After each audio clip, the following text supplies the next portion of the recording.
If someone followed your family around for a week, what values would they think you have? Besides snack hoarding and Netflix mastery.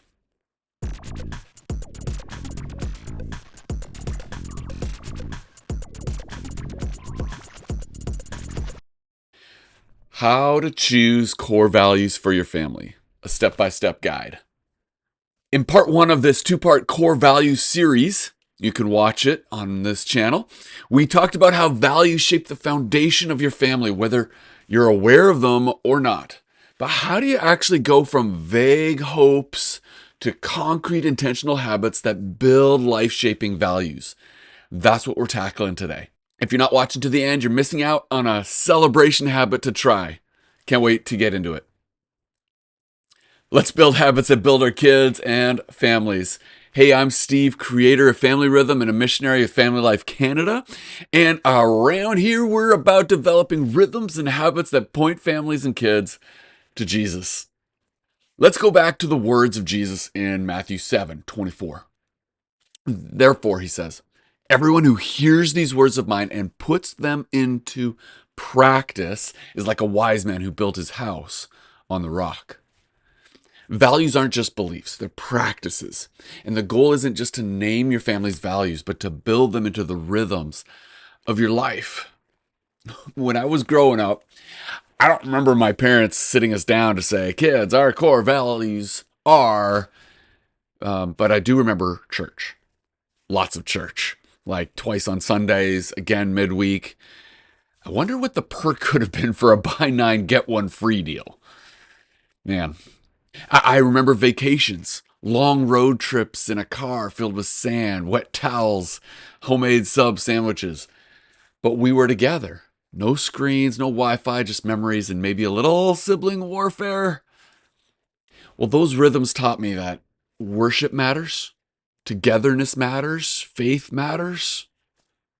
So in the last video in part one, we talked about just reflecting, just considering what your family already values. And we asked questions like, what rhythms are shaping your home? What's already being passed down by the way we live? Today, we're going to go further and real specific into intentionally choosing the values that will guide your family's direction.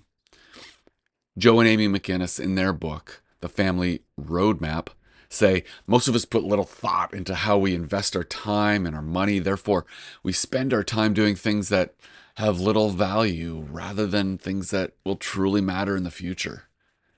So how do we do this? How do we identify our core values, going from God's values to good family values to your specific core family values? Step one, just look at what's already there. What are you already doing? What rhythms or activities does your family repeat? Where do you spend your time, your money, and attention? Examples might be weekly family meals. What values reflected there? Connection. Or church involvement. A value there could be faith or worship or servanthood. Maybe you have story times or bedtime cuddles, and the value there could be emotional safety. See, our rhythms reveal our values, whether intentional or accidental. That's step one. Step two, name what matters. What qualities do we desire our family to have? What values do we want our children to leave home with?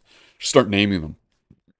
Some common values might be faith or kindness or generosity or gratitude, perseverance, servanthood, or reconciliation.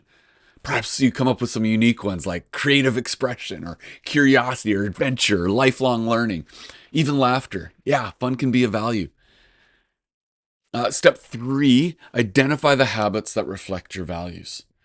And questions could be, from these values, what actual habits or traditions can we build that will reflect them in daily life?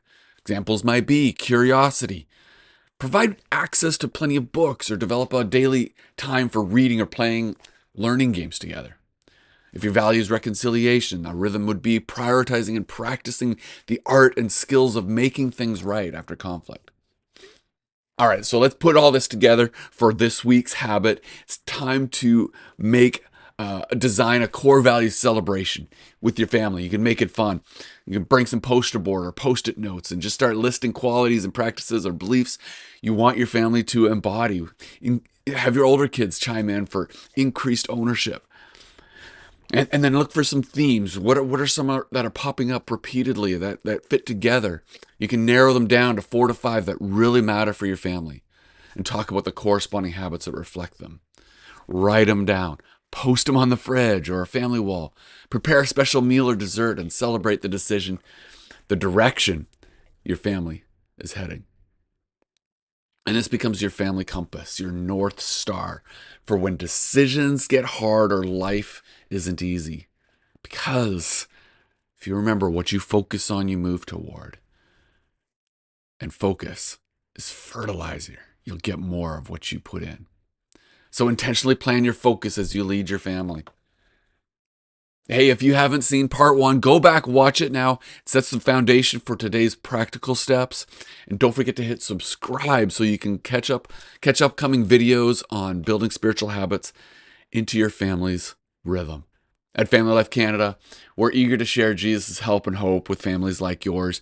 May you know the rhythms of God's peace, wisdom, and wonder in your home today. And keep building those habits. They matter so much more than you think. Thanks for watching. We'll see you next time.